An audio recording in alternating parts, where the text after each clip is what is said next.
Kalimera. Good afternoon, and thank you for the generous invitation to record some comments and observations for this timely convening. I've been invited to talk a little about the relationship of cultural diplomacy to restitution.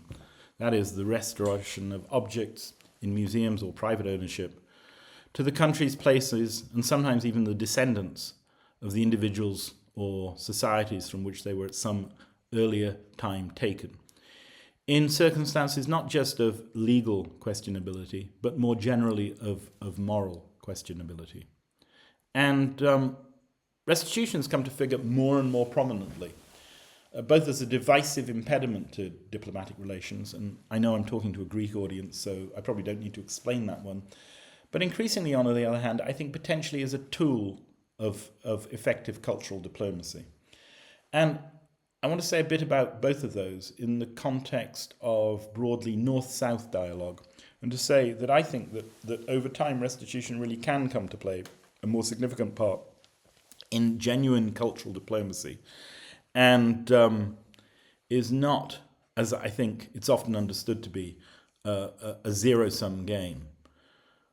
The restitution of objects held in museums and by private collectors in circumstances that are, as I say, legally or morally contested, has grown enormously in resonance, particularly over the half-century since UNESCO passed the Convention on the Illicit Ownership of Cultural Property, which was ratified in 1970.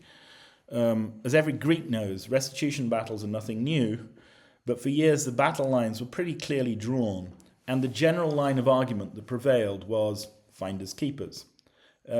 This changed pretty decisively in 1970, which was the cut-off date for unprovenanced items, and also the gathering momentum during that period, and later on questions around the restitution of Nazi loot.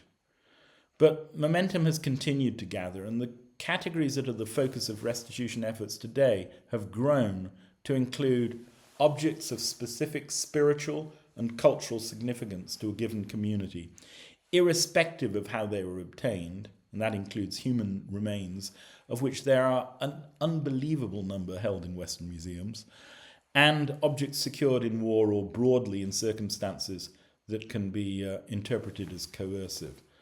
Now, there's often a very lively debate between interested parties, within the museum community, between governments and public discourse, as to the moral and legal standing of any specific one claim.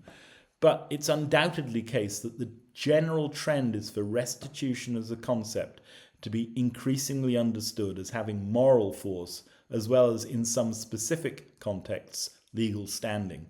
And that moral force is, over time, for reasons that I'll mention, I think becoming as important as the legal dimension. Popular sentiment, at least, is moving from the presumption of innocence by museums in the West holding particular artifacts to the presumption of guilt. Restitution has been given, also considerable impetus by, and it's also fed, a wider debate on the legacies of colonialism and whether and how those legacies are grounds for reparations to those who suffered its depredations, and by the countries, companies, and descendants of individuals that benefited from it. Studies from multiple perspectives have underscored that the central position of restitution within this larger process of decolonization is a real one. Those lines run between museums on the one hand, often not invariably resistant, and government on the other, which is increasingly but not invariably better disposed to restitution. And I'll come to the British case in a second. Governmental sympathy for restitution reflects changes in public attitudes, fueled in turn, I would say, by a sort of legitimation crisis, to use the German sociologist's term, a legitimation crisis in the sector, which goes well beyond restitution. It includes things like the ethical standing of sponsors and donors and board members and investment strategies, conditions of employment of staff, the mismatch between rhetoric and reality with respect to diversity of management, board and audiences, and even concern for the environmental impact of mass cultural tourism, which is it is argued, facilitated, encouraged by blockbuster exhibitions, etc., in museums. Collectively, these have sort of cumulatively corroded the standing of Western art museums, and Western museums more generally, as institutions embodying widely embraced ideals. The ethical circumstances of acquisitions, and therefore the status of restitution, is in some ways simply another part of this disconcerting litany, leaving the sector somewhat weakened in its capacity for effective self-defense. But realpolitik is also important. There's an interesting fracture line between governments and public museums because of the valuable grist restitution provides for public diplomacy, especially in sub-Saharan Africa and Southeast Asia, where Western nations are vigorously competing with China and Russia for influence and access to markets. President Macron made a sort of watershed speech in Burkina Faso in 2017, endorsing a more aggressively proactive approach by French museums to restitution, particularly for sub-Saharan Africa. And that's perhaps the most obvious example. But the German federal government's restitution of Benin bronzes recently and other artifacts to Nigeria and Benin in the face of stiff opposition from many federal museums is another example of cultural realpolitik. Belgium, France, Germany, the Netherlands and Switzerland have all introduced new processes for reviewing and, where it's deemed appropriate, restituting looting objects. Belgium and France have also adopted laws that ease deaccessioning from national collections. I have to say that the British Prime Minister, Keir Starmer, has not expressed any interest whatsoever as yet in amending primary legislation to facilitate the restitution of objects held by the British Museum or other public museums. But his cultural minister did make a sort of throat-clearing gesture at the Liverpool, the Labour Party annual conference in Liverpool. And the British Museum has also begun at least a new chapter in its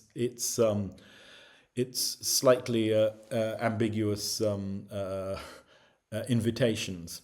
I went to the British Museum last week, and somewhat to my amazement, there was a temporary exhibition by the artist Hugh Locke called What Have We Here?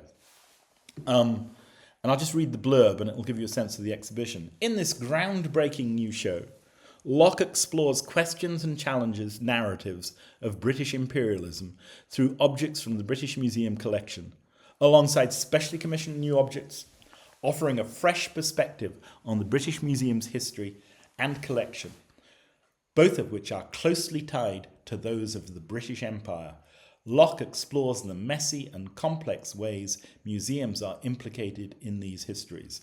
I find that pretty extraordinary, and it's difficult to believe that that is an exhibition that the British Museum would have hosted or curated 5 years ago. The scale of restitution doesn't constitute a slippery slide down which all the contents of Western museums are going to fall. But it is significant. But there are some impediments to even that flow that we're currently witnessing. And countries that have in the recent past secured the return of artifacts, either as a result of threatened or actual legal action, include Cambodia, Cameroon, China, Colombia, Congo, Ghana, Indonesia, Mexico, Namibia, Nepal, Nigeria, Thailand, and Turkey. In most cases, these have been very high-profile and popular events in the restituting countries. But there is a wide range of institutional readiness. Many of the objects restituted have spiritual as well as historical significance, implying both places and methods of display very different from those of the restituting museums. There are multiple narratives, including their recent adventures, to be told about them. There are often complex conservation and provenance research challenges because of the ways in which they were taken. Many of them were, if you take the example of Cambodian sculptures, they were blown off their bases by explosives and the looters found it easier to sell them in parts than to sell them whole, and so would often themselves break them into parts for smuggling purposes. And there are also issues of governance, management, security, financial sustainability, and in some of these countries, corruption, which all bear down on the processes. So restitution represents not just challenges for the countries that are restituting, but also for recipient countries. But there are also opportunities. So if you take that recent restitution of statues looted from Cambodia during the chaos of the Khmer regime and subsequent reconstruction, it's a good example. There were 14 sculptures recently returned by the Met from New York, and a series of others restituted from other museums and private collections.